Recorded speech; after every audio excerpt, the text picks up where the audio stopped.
et très heureux de vous retrouver pour cette nouvelle journée de Yeshiva Online, cette nouvelle journée d'études Baruch Hashem. Alors, dans les épisodes précédents, qu'est-ce qu'on a fait jusqu'à aujourd'hui? Alors, on parle de la transmission de la Torah orale.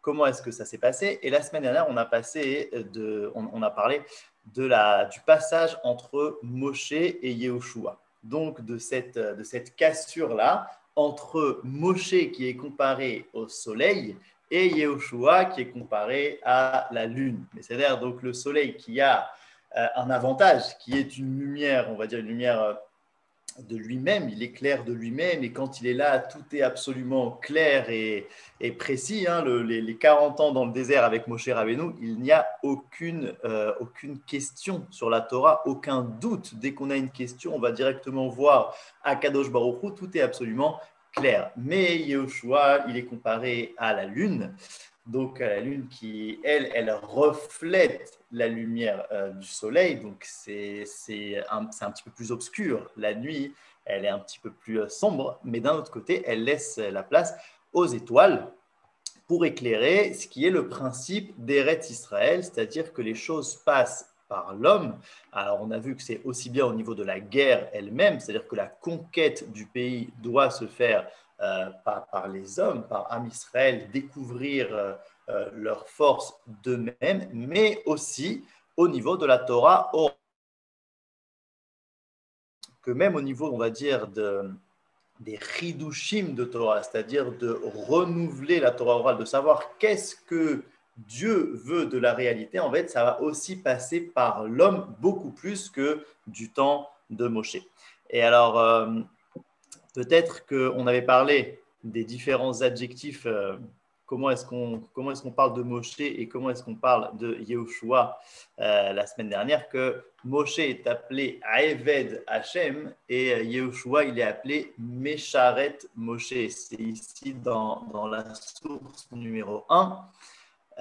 Et donc, les deux mots en vérité en français, c'est-à-dire que le mot Eved et le mot Mesharet veulent tous deux dire serviteur, seulement ils n'ont pas exactement la même intensité, on va dire. Le mot Eved, c'est un serviteur qui s'annule totalement devant son maître. C'est d'ailleurs le même mot que pour dire esclave. Quand on dit qu'on était esclave en Égypte, on dit qu'on était avadim. Alors que le mot Mesharet, lui, vient du mot Sherut, ça veut dire donner un service. Donc c'est aussi un serviteur, mais c'est un serviteur, on va dire, qui va aider son maître plus que s'annuler. C'est un serviteur qui a lui-même une personnalité à lui. C'est-à-dire qu'il va avoir, des décisions qu'il va prendre lui-même. Il va avoir plus de place qu'un Aïved. Et en vérité, ça ne contredit pas l'histoire du soleil et de la lune, puisque Moshe, c'est à la fois un soleil, mais à la fois un Eved. Ça veut dire qu'il est totalement annulé face à la lumière divine, en vérité. Il laisse passer totalement la volonté de la Kadosh Baruch Hu, et donc il est appelé Eved Hashem. Et Yehoshua, lui, il est appelé donc Mesharet parce qu'il a aussi sa place à lui. Ça veut dire qu'il reçoit la lumière, certes, mais avec cette lumière-là, il va devoir en faire quelque chose. Il va devoir réellement agir, aussi bien donc au niveau de la guerre qu'au niveau de la Torah. C'est ce que dit le Rambam, ce qu'on va voir après, c'est-à-dire que au niveau de la Torah, par un tribunal qui va voter par des humains. Donc, est-ce que la halakha, c'est comme ci ou est-ce que la halakha, c'est comme ça? C'est-à-dire que ça passe réellement par nous. Donc ça, c'est pour compléter la semaine dernière. Alors, peut-être encore deux choses pour compléter la semaine dernière. Il y avait une question de Alex, je crois, qui avait dit oui, mais on a entendu dans un cours que si Moshe n'avait pas fauté, eh bien, on n'aurait pas eu un Pentateuque, on n'aurait pas eu seulement 5 livres du Chumash, on en aurait eu 6, puisque Moshe serait rentré en Eretz Israël et il aurait lui-même conquis la terre, et donc ça aurait été lui, en fait, qui aurait écrit le livre de Yehoshua, qui ne se serait pas appelé le livre de Yehoshua, mais ça aurait été lui qui aurait fini finalement, qui aurait achevé ce travail-là de Torah et qui serait lui aussi rentré en Eretz Israël. Et là, on peut se poser la question, si Moshe c'est un soleil et que Eretz Israël, ça veut forcément dire que ça passe par l'homme. Alors on pourrait se poser la question, c'était obligé que Moshe faute, en fait. Il n'aurait pas pu, techniquement parlant, rentrer en Eretz Israël. C'est deux choses qui se contredisent. C'est un soleil. Eretz Israël, ça passe forcément par l'humain. Donc, en fait, il n'aurait pas pu. Donc, quelque part, c'était joué d'avance. Alors, pourquoi est-ce que tu me dis qu'il a fauté? Comment on s'arrange avec le libre arbitre, etc. Alors, une réponse peut-être. Une réponse, c'est de dire que il y a un midrash qui dit comme ça, qu'au début de la création, il y avait le soleil et la lune, mais qu'ils avaient la même intensité de lumière. Et la lune a dit comment c'est possible, ça n'existe pas deux rois avec une seule couronne, il faut forcément un qui soit diminué par rapport à l'autre, et en fait, la lune a été diminuée. Alors, c'est quoi cette histoire? C'est quoi cette histoire entre le soleil et la lune? Donc, le soleil, on va dire que ça représente la lumière absolue, la lumière objective. Et la lune, c'est la lumière de l'homme, c'est-à-dire celle qui est cachée dans son potentiel et qui doit s'exprimer. Et donc, on va dire que à la création, déjà, il y a eu une sorte de réduction où le potentiel humain ne s'exprime pas totalement. Mais à la fin des temps, c'est ce qui est marqué, à la fin des temps, la lune éclairera autant que le soleil. Alors, qu'est-ce que ça veut dire? C'est un code, en fait, pour dire qu'à la fin des temps, le potentiel humain va s'exprimer totalement, beaucoup plus qu'aujourd'hui. Et donc, ça pourrait répondre à notre question et dire qu'en fait, Moshe, il aurait pu rentrer en Eretz Israël, il aurait pu devenir lui-même une lune, mais pas n'importe quelle lune, la lune originelle, en fait. La lune d'avant la faute de la création, en vérité, d'avant la faute du premier homme. Et donc, dans ce cas-là, il aurait pu rentrer en Israël. Ça répond un petit peu à la question. C'est ce qui a marqué aussi dans un midrash que lors de la faute du Vaudor, Israël avant la faute du Vaudor, pardon, Israël s'est élevé à un niveau de réparer la faute du premier homme. Mais à cause de la faute du Vaudor, justement, ils sont tombés et donc ils ont repris en fait un niveau plus bas. Mais en tout cas, ça vient nous apprendre, nous faire appréhender qu'il y aurait pu y avoir ça, il y aurait pu en vérité avoir une réparation totale de la faute du premier homme, de la création, etc. Et dans un scénario comme celui-là, alors oui, Moshe aurait pu rentrer en Eretz Israël. Mais dans le scénario qui s'est passé, eh bien, il fallait que ça passe par quelqu'un d'autre qui, lui, a une autre personnalité, une personnalité de lune, et c'est ce qui se passe avec Yehoshua lorsqu'il rentre en Eretz Israël. Alors, un dernier mot juste là-dessus. On peut remarquer que toutes les fêtes juives d'Eoraïta, c'est-à-dire celles qui sont données par Akadosh Baruch Hu à Moshe directement, donc les fêtes juives qui sont absolument immuables, extrêmement claires, qui ont été en vérité instaurées par Dieu lui-même, donc Pessah, Shavuot, Sukkot, se passent en vérité au moment de l'année où le soleil est le plus présent, puisque Pessah, elle est appelée aussi la fête du printemps, donc la fête où le printemps, c'est le moment où on va vers l'été, c'est-à-dire on sort de l'hiver, le soleil commence à être plus présent dans la réalité. Shavuot, totalement en été, et Sukkot, juste avant l'automne, juste avant que le soleil, on va dire, laisse plus de place à l'obscurité. Donc ça, c'est les fêtes d'Eoraïta, ça représente la Torah écrite.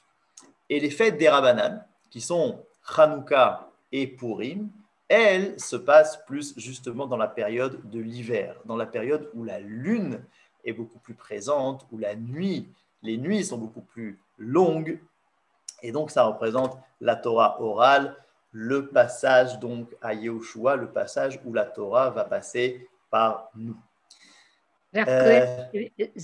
דווקא מאוד ברור, c'est très clair. On a tout Bishvat, on a Purim, tout, moi j'appelle ça. C'est tout le temps, il y a tout. Comme, et ce soir, on est tout.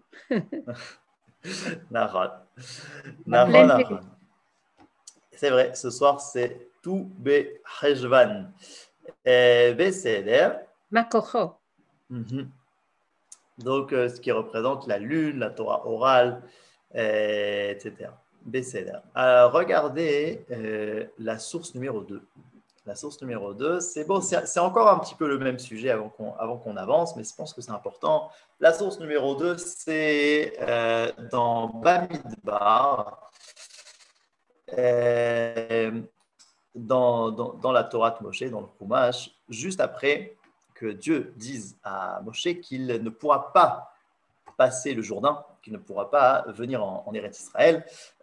Donc regardez la réaction de Moshe. Vayomer Hashem el Moshe, allez el har ha'ivri mazé ur'e et haaretz Hashem natati livnei Yisraël. Donc Dieu dit à Moshe, voilà, monte sur cette montagne et tu pourras voir toute la terre d'Israël que je donne au Béné Israël. Veraïta ota, et tu la verras. Vene safta el amecha, gamata kasher nesaf Aaron achicha. Et tu rejoindras ton peuple, ce qui veut dire en fait, tu vas partir de ce monde-ci de la même manière que Aaron est parti de ce monde. Ka'asher meritem pi bemidbar tzin bemeriva taeda leagdisheni bamaim leenehem hem meimeriva kadesh midbar tzin, parce que vous n'avez pas sanctifié mon nom lors de l'épisode de Mei Meriva dans Midbar Tzin, c'est-à-dire qu'il aurait fallu, donc on a déjà parlé de ça, il aurait fallu parler au rocher, et en vérité, Moshe a frappé le rocher. Alors on a expliqué que justement, étant soleil, c'est compliqué de parler, il n'y a pas tellement de communication possible, et en fait, c'est quelque chose de plus clair, mais on va dire, une clairvoyance qui peut être violente, qui peut être comparée à un coup sur le rocher. Et donc, à cause de ça, il n'a pas le droit de rentrer en Eretz Israël. Vaïdaber Moshe el Hachem les morts. Et donc là, c'est Moshe qui parle à Dieu. D'ailleurs, ce passouk-là, il est assez incroyable en vérité. C'est totalement, c'est une vraie révolution en fait, ce passouk. Il est très rare parce qu'en général, il y a marqué Vaïdaber Hachem el Moshe les morts. Et là, il y a marqué Vaïdaber Moshe el Hachem les morts. C'est le seul prophète qui peut interpeller Dieu de manière directe. C'est-à-dire que comme on dit que Dieu et Moshe ont parlé panim el panim. Panim el panim, dit Rashi, comme on parlerait à un ami. Ça veut dire que c'était un niveau de prophétie extrêmement proche au point que Moshe peut interpeller Dieu et lui parler en fait. Et donc il dit comme ça, Vaïdaber Moshe el Hachem les morts, Yifkod Hachem Eloke Aruchot Lechol Basar Ishalaeda. Que Dieu, donc toi l'Éternel, Dieu de tous les esprits et de toutes les chairs, mette un homme sur l'Aeda, c'est-à-dire sur l'assemblée. Asher Yetze Asher Yeviem Velot Ye Adat Hashem Ketson Asher En La Roe. Donc qui sortira devant eux, qui marchera devant eux, et que l'assemblée de Dieu ne soit pas comme un troupeau sans berger. Et là, donc en fait, Moshe, on lui dit qu'il ne va pas rentrer en Israël, et directement il dit ok, moi je vais pas pouvoir rentrer, mais s'il te plaît, Dieu, s'il te plaît, remplace-moi, mets un remplacement, mets un autre berger qui sera capable donc de gérer Am Israël. Et là, le Natziv Mivologine, il pose la question, pourquoi est-ce que dans ce passouk-là, Moshe appelle Dieu Eloke Aruchot Lechol Basar. C'est-à-dire qu'il y a plein de manières d'appeler Dieu. Et pourquoi dans ce passouk-là, justement, donc dans le passouk de la demande de Moshe à Hachem de le remplacer, de mettre un autre berger à sa place, pourquoi est-ce qu'il l'appelle Eloke Aruchot Lechol Basar, le Dieu de tous les esprits et de toutes les chairs? Nous dit le Natziv, donc juste en dessous, L'Ekol Basar, chez Ruach Shelo Rach Venifte, Kemo Basar Sheu Rach. Donc ça veut dire quoi, le Dieu de tous les esprits et de toutes les chairs?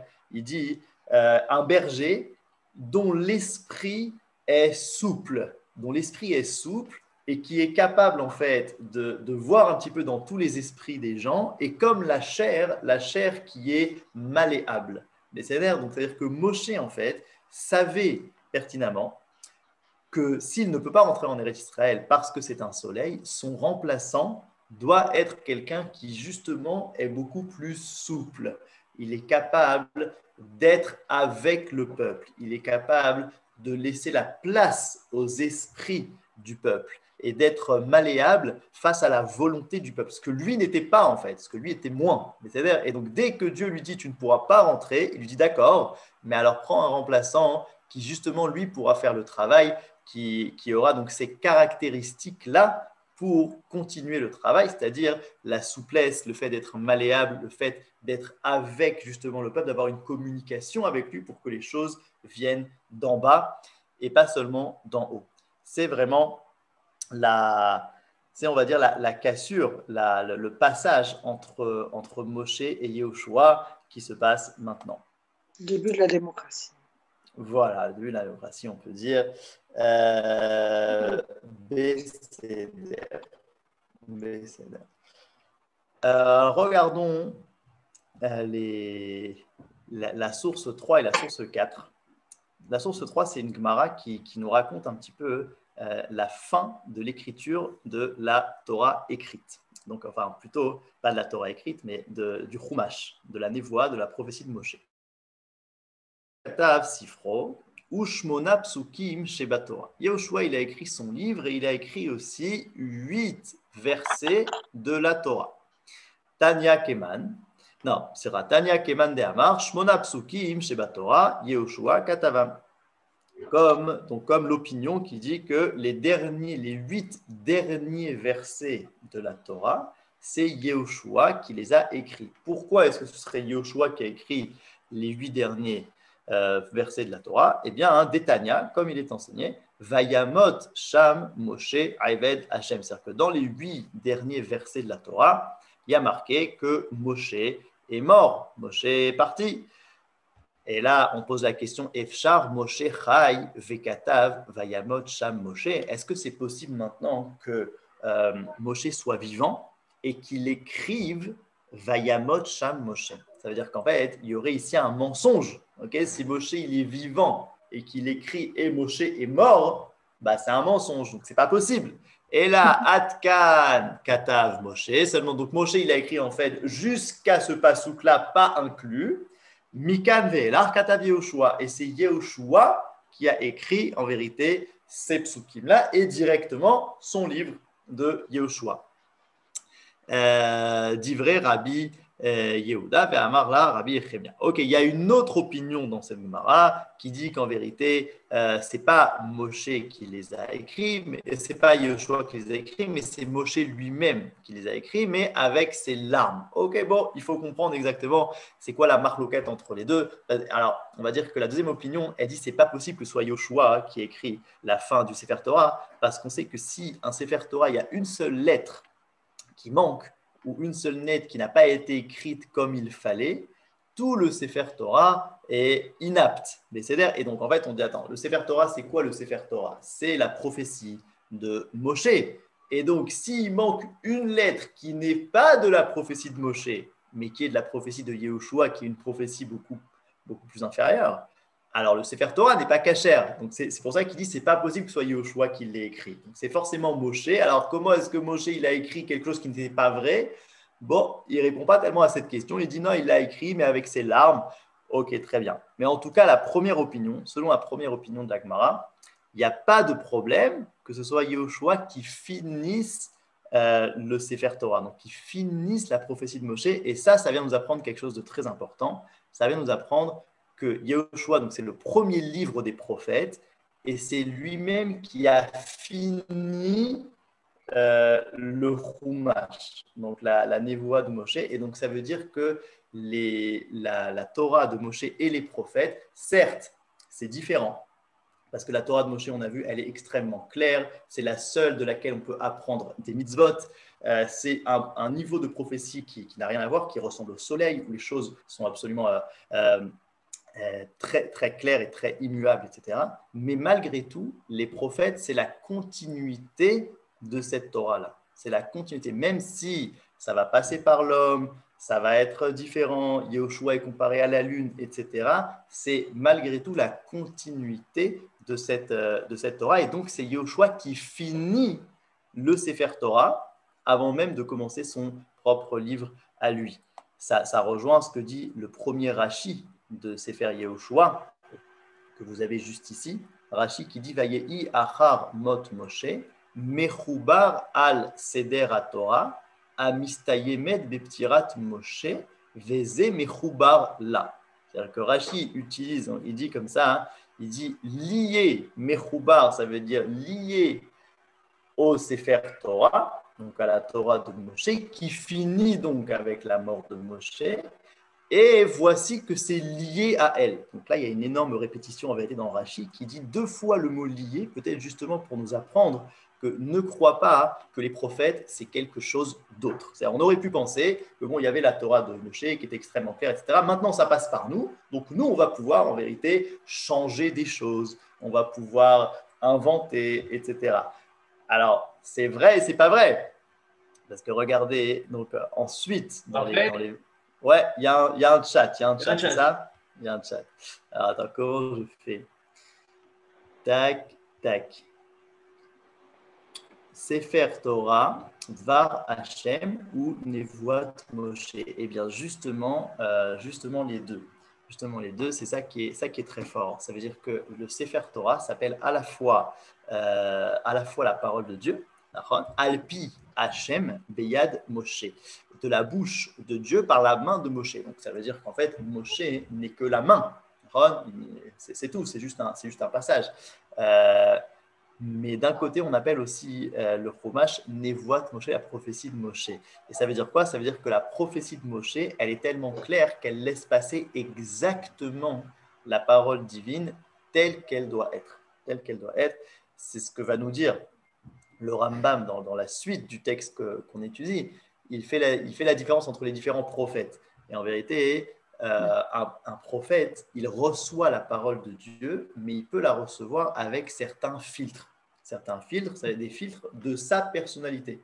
C'est-à-dire, par exemple, Jérémie qui va prophétiser la destruction du temple, eh bien, c'est parce que lui, il avait la personnalité propre à comprendre ce que Dieu voulait de cette génération-là. C'est comme si un petit peu, on va dire comme ça, Dieu parle aux prophètes de manière allégorique. C'est-à-dire, il peut, par exemple, dans des rêves, etc., leur montrer toutes sortes d'images. Il leur montre, par exemple, des animaux sauvages qui sortent d'un fleuve, etc. Et ce sera aux prophètes, en vérité, de comprendre et de bien nous amener à nous l'allégorie pour qu'on comprenne ce que Dieu veut. Ça, c'est pour les prophètes. Mais pour Moshe Rabbeinu, ce n'est pas comme ça. Pour Moshe Rabbeinu, Dieu ne lui parle pas par allégorie, il ne lui parle pas par exemple, par parabole, par image, il lui parle de manière extrêmement claire. Donc en fait, c'est à la fois Dvar Hashem, à la fois la parole de Dieu telle qu'elle est, et à la fois la prophétie de Moshe. En vérité, c'est la même chose. Et c'est ça la grande particularité de la prophétie de Moshe. On ne peut pas dire que Torah Hashem, mais Torah Shebe'al Peh Moshe. Torah Hashem, comment autre part? Et chez Moshe, c'est Torah Shebe'al Peh. Si nous avons Torah Shebichtav et Torah Shebe'al Peh, alors là, je peux comprendre que Torah Hashem, il y a Torah Shebichtav, va Moshe ou Torah Shebe'al Peh. A priori, selon les sources, c'est pas vraiment comme ça, puisqu'on voit que Moshe, c'est celui qui justement nous donne la Torah écrite. Alors, bien sûr qu'il a aussi reçu toute la Torah orale, mais lui, sa particularité, c'est en vérité de donner une Torah écrite qui est totalement correspondante avec ce que Dieu veut. Et la Torah orale, il la transmet. Il la transmet donc cette fois à Yehoshua. Et le grand challenge de Yehoshua, regardez justement la source numéro 5, ça va être à la fois de garder, d'être totalement fidèle à ce qu'il a reçu de Moshe, mais à la fois aussi de lui-même ajouter à cela et de ne pas totalement s'annuler, parce qu'en fait, c'est pas ce que Dieu attend de nous. Dieu n'attend pas de nous qu'au moindre problème qu'on va rencontrer dans la réalité, eh bien, on ne sache pas quoi faire et on se sent en fait trop faible pour pouvoir décider nous-mêmes. Non, on va devoir nous décider quelque part. C'est ce qu'on appelle les poskim, les décisionnaires qui vont en vérité trancher la halakha et dire voilà ce que Dieu veut de nous dans telle situation. C'est-à-dire il faut des épaules pour faire ça, il faut avoir confiance en soi pour faire ça. Donc regardez ces psukim. Rak razak ve'ematz me'od, renforce-toi énormément. Lishmor larasot kechol atorah asher tzifra Moshe avdi. Donc de garder et de faire toute la Torah que j'ai ordonnée à Moshe, mon serviteur. Al tasur mimenu yemin ou smol, ne dévie pas de cette parole à droite ou à gauche. Et là, il y a le pasuk, les ma'an taskil bechol asher teler. Alors les ma'an taskil, on va dire que de manière littéraire, on pourrait dire pour que tu réussisses dans tous tes chemins. Mais le Gaon de Vilna dit les ma'an taskil, ça fait référence à la Torah orale. C'est-à-dire pour que justement, lorsque tu vas maintenant toi-même décider, trancher de la Torah orale, pour que cette Torah-là, elle soit totalement liée à la Torah de Moshe. Regardez le pasuk d'après. Lo yamush sefer haTorah azeh mipiecha, ve'agitabo yomam v'layla, lema'an tishmor la'asot kechol hakatuv bo, ki yas tatzliach et derachecha ve'as taskil. Donc, que ce livre de la Torah ne quitte pas ta bouche, et tu l'étudieras jour et nuit pour que tu puisses garder et faire donc la Torah de Moshe, qui a statzliach, et alors tu réussiras veas taskil. Donc taskil ici, ce sera donc justement tu réussiras à faire que cette Torah, qui va être une Torah humaine maintenant, donc la Torah orale, sera fidèle à la Torah que tu as reçue de Moshe. Donc c'est un vrai challenge en fait, c'est un vrai défi qu'a Yehoshua de à la fois rester fidèle, mais à la fois innover les élèves. Okay? C'est ça, dans les taskil, on sent que c'est sa place. Nahon, exactement. La place de Yehoshua, c'est dans le taskil, c'est-à-dire le fait de réussir quoi? De réussir à innover selon ce qu'on a reçu. C'est très fin comme chose. C'est-à-dire qu'à la fois, on doit être fidèle, mais à la fois, on doit prendre la responsabilité. En vérité, ça résume beaucoup le judaïsme, qui à la fois a une histoire extrêmement ancrée et qui doit être fidèle à son histoire et à lui-même, mais à la fois être prêt à relever les défis qui vont venir à lui en fonction de ce qu'il a reçu. C'est vraiment cet équilibre-là entre fidélité et innovation qui est en fait l'équilibre entre Torah écrite et Torah orale. Et regardez ce passage qui est incroyable dans la source numéro 4, qui est l'avant-dernier, on va dire, dans les derniers versets des prophètes. Okay? Malachi, qui est le dernier des prophètes, avant qu'on quitte l'ère de la prophétie. Eh bien, un des derniers versets de son livre, on est donc ici 1000 ans après Moshe, d'accord? Et il dit comme ça, dans la source 4, Zirru Torat Moshe Avdi, Asher Tziviti Oto Bechorev, Al Kol Israël, Chukim ou Mishpatim. C'est-à-dire, rappelez-vous de la Torah de Moshe, mon serviteur, à qui je lui ai ordonné. Bechorev, c'est un nom pour dire le mont Sinaï. Al-Kol Israël, Chukim ou Mishpatim, à tout Israël, des lois et des jugements. Donc ça veut dire que la prophétie se finit avec rappelez-vous de la Torah de Moshe. Donc en fait, tout le sera de consolider, de renforcer la Torah de Moshe et de l'appliquer dans la réalité. Okay, donc ça veut dire pas du tout d'innover, mais au risque de changer quelque chose, mais c'est d'innover justement pour réaliser cette Torah dans le concret. Puisque la Torah de Moshe, elle est donnée dans le désert, et donc ensuite on arrive dans la terre d'Israël, et il faut voir comment cette Torah-là va prendre forme dans une vie de peuple qui a une armée, qui a une politique, qui va maintenant instaurer une royauté, qui va devoir avoir des relations avec les autres peuples, etc. Tout ça, ça va être le rôle en vérité de la prophétie, de consolider cette Torah de Moshe dans le réel. Et pour ça, donc, ce sera le rôle de la Torah orale qui laisse la place à l'homme tout en étant fidèle à la Torah totalement divine. Excusez-moi, est-ce que je peux faire une petite intervention, s'il vous plaît? Bien sûr. Juste, je pensais aux paroles de Freud et de Marx qui disaient surtout ne prenez pas ce que j'ai écrit comme quelque chose qui doit être constant. C'est des fondations qu'il faut adapter à l'époque à laquelle vous vivrez. Et ça me fait penser à ce que vous dites là. D'accord. Voilà, c'est juste Les deux étaient juifs. Oui, exactement. Et tous les deux étaient juifs. Tout à fait. Alors, j'entends ce que vous dites. C'est vrai que ça ressemble, en fait. Ça ressemble dans le sens où, voilà, je vous donne des règles générales et c'est à vous de l'adapter. C'est vrai. Seulement, il faut faire attention aussi parce qu'il y a une critique comme ça dans le livre du Kuzari que vous étudiez juste après, donc dans 1 heure et demie. Il y a, donc peut-être vous l'avez déjà vu, un moment, le roi des Khuzars rencontre le philosophe. Il rencontre le philosophe et lui dit, alors dis-moi, c'est quoi toi ta religion? Et à un moment, le philosophe va lui dire, bah, en fait, il va lui dire quel acte je dois faire. C'est-à-dire que moi, j'ai fait un rêve, en fait, où on me demande de faire le bon acte. Alors, dis-moi, quel est selon toi, selon ta compréhension, philosophe, quel est le bon acte à faire? Et le philosophe va lui dire, eh bien, c'est de faire la bonne chose au bon moment.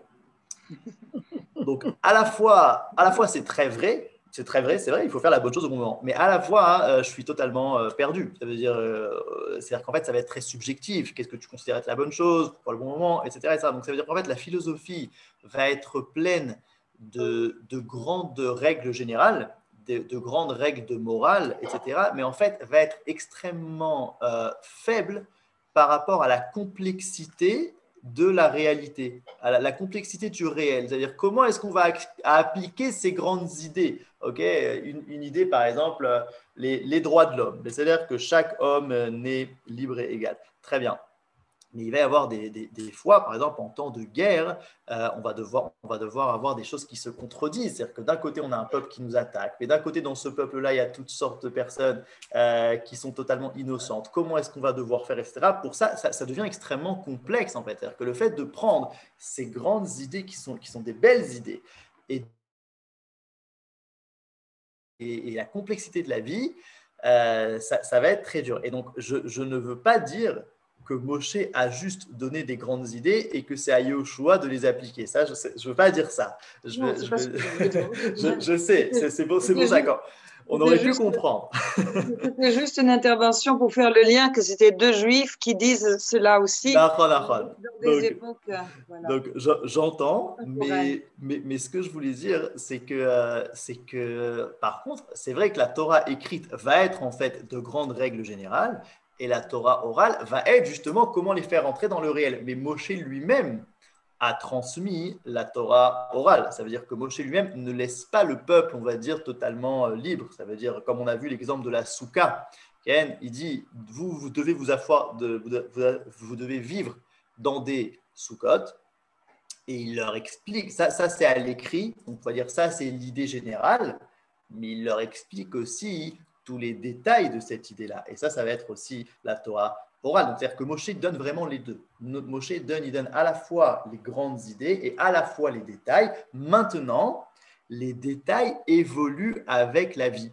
C'est-à-dire qu'il va y avoir des nouvelles situations. Et c'est là-dessus, sur les nouveaux détails en vérité, que Yehoshua et tous les chachamim, tous les sages qui vont venir après, vont prendre leur place et vont dire, voilà, nous on a reçu de Moshe que dans tel et tel cas, il fallait agir de telle et telle manière. Là, on a un nouveau cas, et bien nous on pense que ça ressemble plus ou moins à ça, etc. etc. Donc ça veut dire, voilà, c'était juste important pour moi de dire que Moshe transmet à la fois la Torah écrite, les grandes idées immuables, etc., et à la fois la Torah orale qui sont tous les détails de ces idées-là.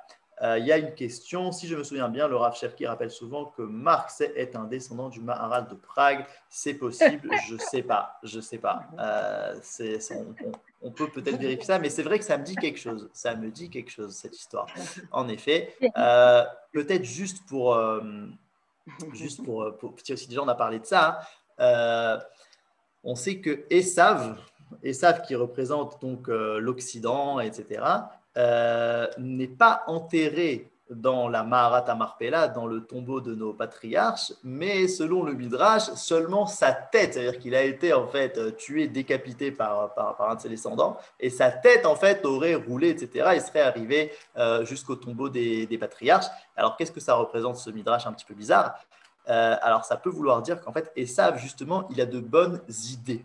Il a de très bonnes idées, ça veut dire qu'il sait en fait bien parler, c'est-à-dire que l'Occident, en fait, avec ses lumières et ses philosophes, sait en fait éclairer et dire en fait des bonnes idées humanistes pour l'homme, mais il va y avoir un problème au niveau de les appliquer. Et c'est pour ça en fait que Esav, il est séparé, sa tête en fait est séparée de son corps.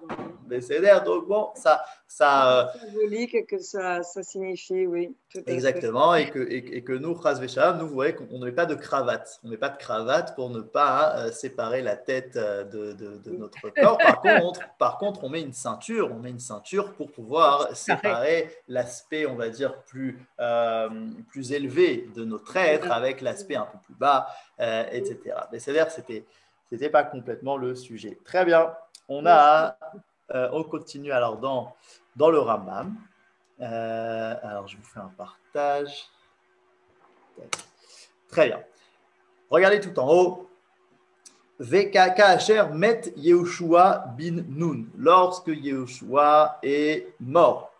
Alav Shalom. Lama Lazekenim ma limed. Lama Lazekenim.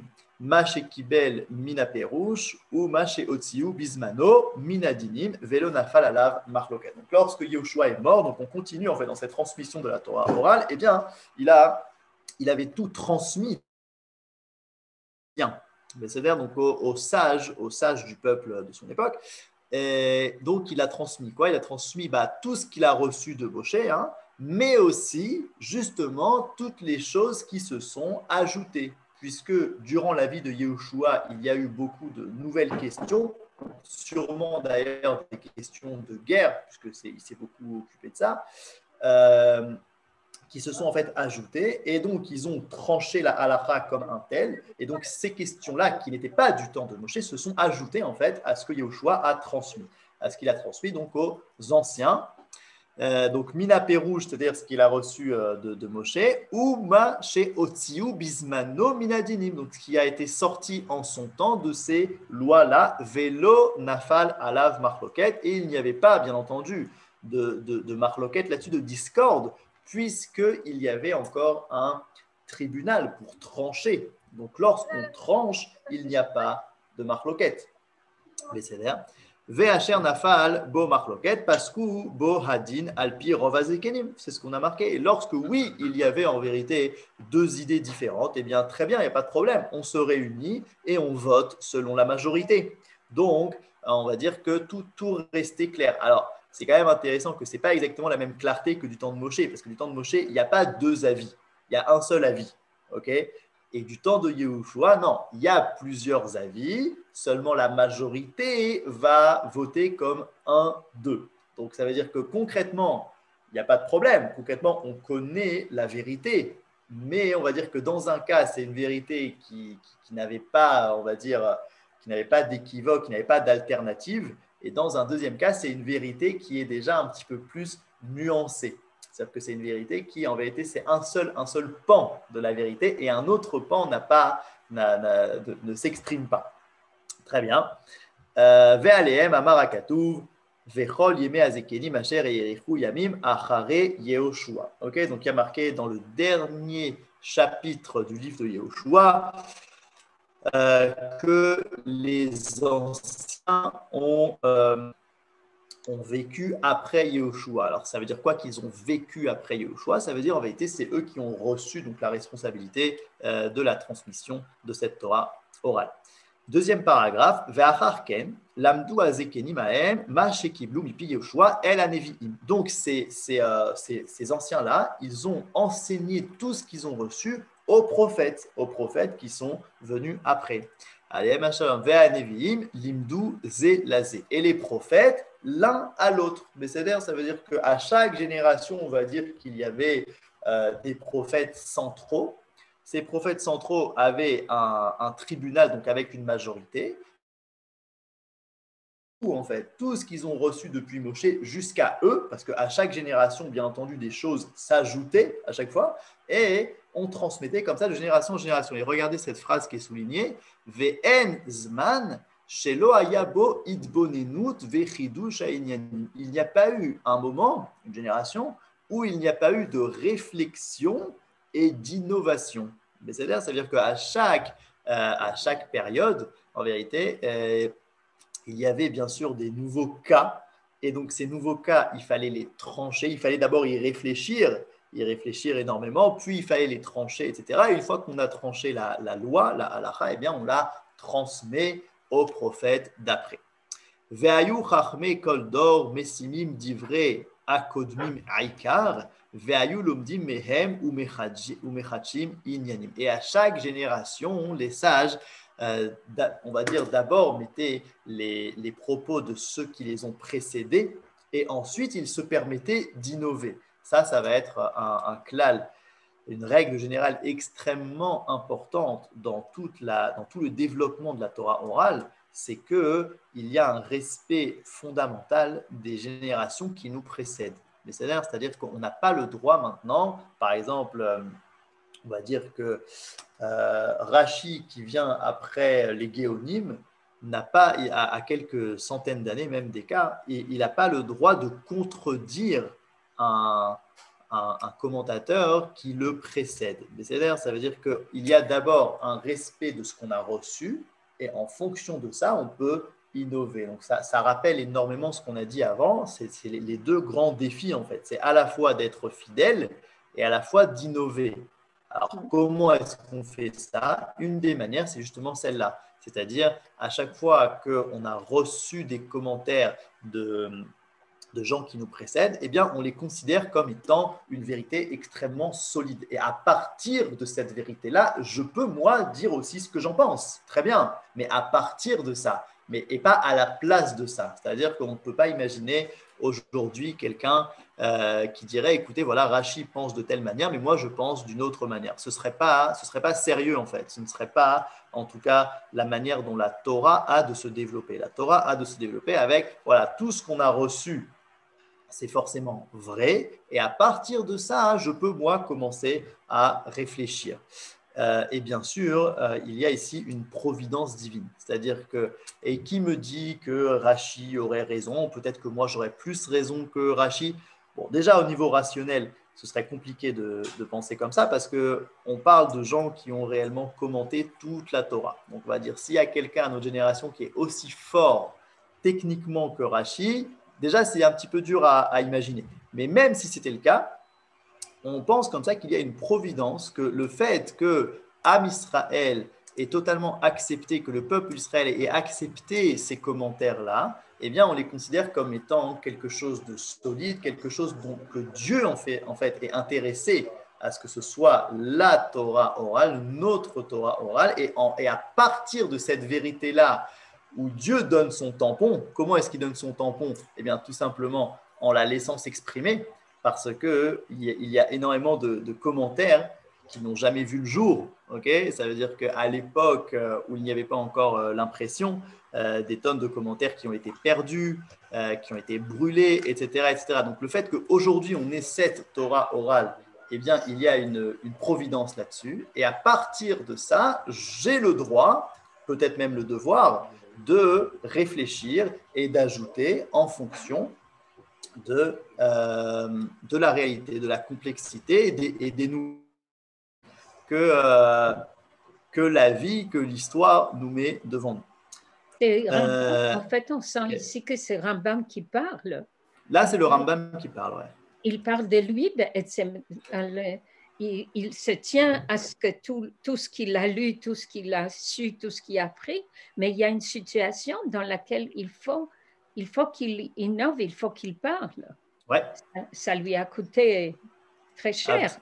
Absolument, absolument. Comme énormément de Gdolé Israël qui sont arrivés à des situations où, justement, entre guillemets, ils ont été envoyés pour pour éclairer une certaine période.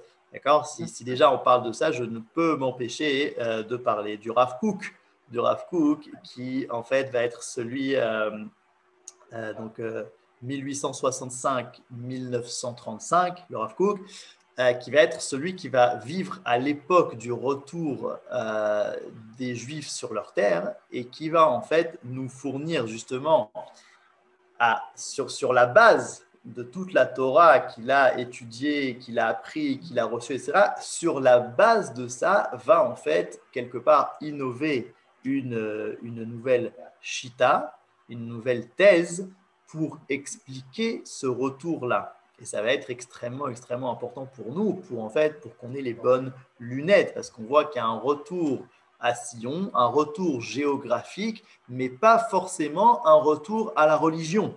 Alors, comment est-ce qu'on va se positionner par rapport à ce phénomène absolument inédit, phénomène totalement inédit, c'est-à-dire un retour à l'identité hébraïque, mais pas à l'identité religieuse? Eh bien, on va voir qu'il va y avoir beaucoup de rabbinim qui vont se positionner de telle et telle manière et que le Rav Kook va être celui qui va justement nous éclairer là-dessus. Et c'est une certaine innovation, mais c'est une innovation qui se base sur énormément de Torah, sur toute la Torah qu'il a reçue en vérité. Donc c'est vrai que énormément de grands d'Israël sont à des époques charnières en vérité où leur innovation va être critique. Ça va être critique, mais c'est encore une fois une innovation qui se base sur tout ce qu'ils ont reçu. Rav Kohan, j'ai une autre question, si vous permettez. On aurait pu penser que l'enseignement qui est donné ici par le rapprochement par la transmission de Moshe à Yehoshua, et ensuite le rappel de la source qui fait référence à la prophétie de Malachi, que l'enseignement qui est donné là, ce serait de dire à chaque fois, revenez et référez-vous à la Torah de Moshe, n'est-ce pas? Et on voit aussi que les prophètes ne se citent pas les uns les autres. Ézéchiel, c'est Ézéchiel, il ne cite pas Isaïe, mais il ne cite pas Shmuel, ils ont chacun leur prophétie. Et dans leur prophétie, ils se réfèrent à la Torah de Moshe. D'où vient et à quel moment apparaît dans la transmission cette obligation, si c'est une obligation, oui, d'être en cohérence non seulement avec, et donc ensuite en succession, non seulement par rapport à la loi de Moshe, à la Torah de Moshe, mais aussi à ce que les autres sages ont dit. Vous voyez? C'est comme si chacun devenait à son tour, chaque génération, l'enseignement de chaque génération devenait à son tour comme soleil par rapport à la lune, ou lune par rapport à une autre lune. Vous voyez? Ouais, c'est vrai. C'est vrai que dans la source donc, de Malachi qui dit « Rappelez-vous de la Torah de Moshe », on peut se dire comme ça, les prophètes, tous les prophètes d'ailleurs, je crois qu'on avait vu une source sur la semaine dernière là-dessus, où il y a marqué comme ça que si Israël n'avait pas fauté, on n'aurait pas eu de prophète. On n'aurait eu que le livre de Yehoshua. D'accord? Pourquoi? Parce que la majorité des prophètes viennent en vérité remettre le peuple d'Israël sur le droit chemin. D'accord? Donc c'est le rôle des prophètes. Et donc lorsqu'un prophète parle, c'est pour équilibrer une certaine tendance, c'est-à-dire arrêter de faire comme si, revenez, etc. Et donc lorsque Malachi nous dit « Rappelez-vous de la Torah de Moshe », ça sous-entend qu'il y a besoin de dire ça. Il y a besoin de dire « Rappelez-vous de la Torah de Moshe », soyez fidèles à la Torah de Moshe. C'est elle qui est en vérité le début de tout, l'essentiel de tout. Et donc, apparemment, peut-être qu'il y avait une tendance justement de s'éloigner de cette Torah-là. Donc, c'est-à-dire qu'il y a un besoin de le dire. Mais après, la deuxième tendance qui est donc de s'exprimer à chaque génération, que chaque génération, voilà, le prophète Ézéchiel, il va devoir dire ce que lui, il a vu, etc. Apparemment, c'est une tendance qui est naturelle, puisque lorsque Dieu s'adresse à un prophète, il lui dit, voilà, prends la responsabilité de ta génération. C'est-à-dire que tu as une énorme responsabilité. C'est toi qui va maintenant qui va avoir un rôle clé dans l'histoire de cette génération. Et si tu échoues dans ta mission, il y aura des conséquences. C'est-à-dire qu'il y a une vraie prise de responsabilité, mais à la fois, bien sûr, que cette responsabilité et ce que tu vas faire dans cette génération, c'est la suite de cette Torah de Moshe. Et donc, oui, en vérité, à chaque génération, on peut dire qu'il y a, dans sa génération lui-même, c'est une lune, mais par rapport à la génération qui vient après, s'il a bien fait son rôle et qu'il a réellement été fidèle, alors c'est logique en fait qu'il devienne entre guillemets un soleil, parce que la lune en vérité prend la lumière du soleil et la reflète. Donc en vérité, chaque prophète va être celui qui va prendre la lumière, on va dire Yehoshua, c'est la lune par excellence, la première, celle qui prend réellement la lumière de Moïse et qui va la transmettre. Mais s'il est fidèle, alors cette lumière-là, c'est encore la lumière de Moshe en fait, qui passe par lui, mais c'est quand même la lumière de Moshe. Donc lorsqu'il la transmet, ça reste la lumière de Moshe. Et ceux qui vont la transmettre restent aussi la lumière de Moshe, mais qui passe par eux. Qui passent par eux parce qu'ils ont une responsabilité dans leur génération. Je ne sais pas si ça a répondu à la question. Oui, sachant que je peux demander aussi, est-ce que dans la tradition, à un moment donné, il a été décidé que chaque génération non seulement interprète et se réfère par rapport à la loi de Moshe, ce qui est acquis, mais que son interprétation doit tenir compte également de ce que les autres générations ont dit. Alors, est-ce qu'en fait, vous voyez que le lien devrait, quelque part, on aurait pu penser que le lien doit être direct à chaque génération par rapport à la loi de Moshe et non pas par l'intermédiaire de 3 ou 4 ou 5 générations qui ont interprété depuis la loi de Moshe. Vous voyez, à quel moment est-ce que ça a été dit comme obligation? Il faut relire tout ce que les générations antérieures ont dit, et qui s'ajoute au fait qu'il y a obligation à se référer à la loi de Moshe, qui est à chaque génération. Vous posez la question. C'est impossible autrement.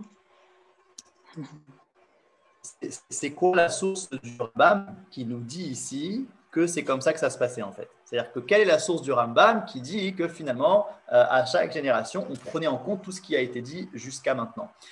Alors, c'est une bonne question. Est-ce qu'il y a réellement une source dans la Torah écrite ou dans la Torah orale? Je ne sais pas, il faudrait chercher, mais on peut répondre déjà que c'est quelque chose qui s'entend. Ça veut dire que c'est quelque chose qui est ce qu'on appelle une zvara. Une zvara, ça veut dire une compréhension logique. Comme je viens de l'expliquer en fait, ça veut dire que si réellement chacune des générations a été fidèle à la Torah de Moshe et qu'elle est plus proche de la Torah de Moshe, alors de manière logique, je dois me référer à elle. Forcément. C'est-à-dire que c'est un peu comme aujourd'hui, quoi. Est-ce que ça pourrait nous venir à l'esprit de faire des innovations en termes de Torah sans prendre en compte l'opinion de Rashi, l'opinion du Rambam, etc. C'est-à-dire que quelqu'un qui réfléchirait comme ça, ce serait pas tellement sérieux, ce serait pas tellement logique. Je pourrais dire, voilà, de la même manière que Rashi et le Rambam étaient face à la Torah de Moshe, moi aussi je suis face à la Torah de Moshe et je peux commencer à réfléchir. Mais seulement non, parce qu'il y a des choses qui se sont passées depuis. C'est-à-dire qu'on a passé des générations, il y a eu des innovations, etc. Et donc, je pense en fait que c'est une svara, c'est-à-dire c'est une compréhension logique de se dire que si les générations ont été fidèles, alors forcément, Dieu était avec elles aussi. Et ce qui est sorti de ces générations-là, c'est quelque chose qui est voulu par Dieu. Et donc, lorsque moi, maintenant, je suis à ma génération et je suis face à mes nouveaux défis et que je dois innover, eh bien, je prends en compte, bien entendu, toutes ces générations qui ont été fidèles et qui sont voulues par Akadosh Baruch Hu pour pouvoir moi-même continuer. Je pense que c'est quelque chose de logique, quelque chose qui s'entend. Alors, venez, on finit ce paragraphe.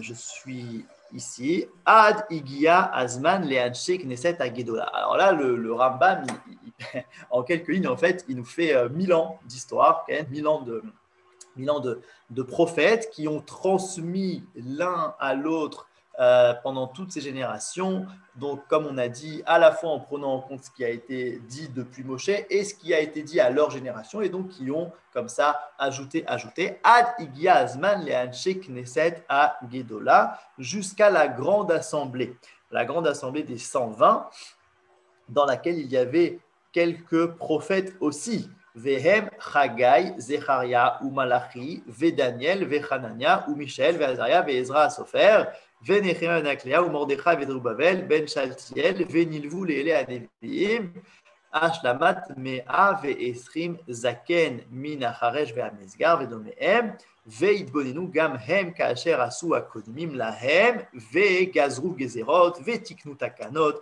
Ve'acharon minachabura teorai ou reshit achokma aniskarim b'mishnah ve'u Shimon hatzadik ve'aya Kohen gadol bador aou. Donc, il nous décrit comme ça la transmission de la Torah orale jusqu'aux 120 membres de la Grande Assemblée, où il y avait quelques prophètes et aussi beaucoup de chachamim, donc de zékélim, qui n'étaient pas prophètes, mais on a dit que ça ne dérangeait absolument pas concernant le fait de trancher selon la majorité, etc. Le prophète n'a pas d'avantage par rapport au chacham à ce niveau-là. Et donc, c'est arrivé jusqu'à cette génération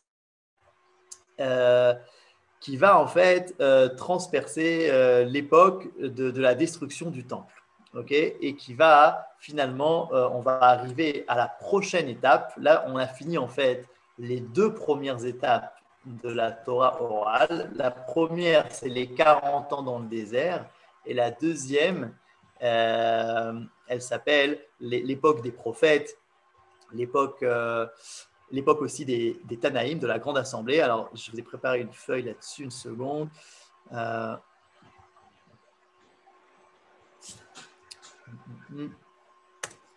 Voilà, donc les grandes étapes de la Torah orale. Donc la première, c'est les 40 ans dans le désert, et la deuxième, c'est les 1500 ans,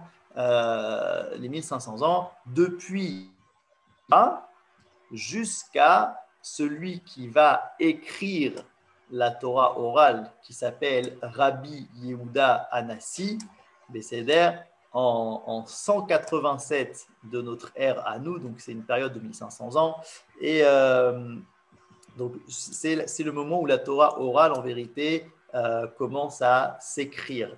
Et ça, on en parlera la semaine prochaine, mais juste donc pour finir, après Moshe, on arrive à Yehoshua, et de Yehoshua jusqu'à Rabbi Yehuda Hanassi, c'est 1500 ans de transmission orale de tout ce qu'on a reçu de Moshe et de tout ce qui s'ajoute à chaque génération et qui est tranché par le tribunal principal selon la majorité.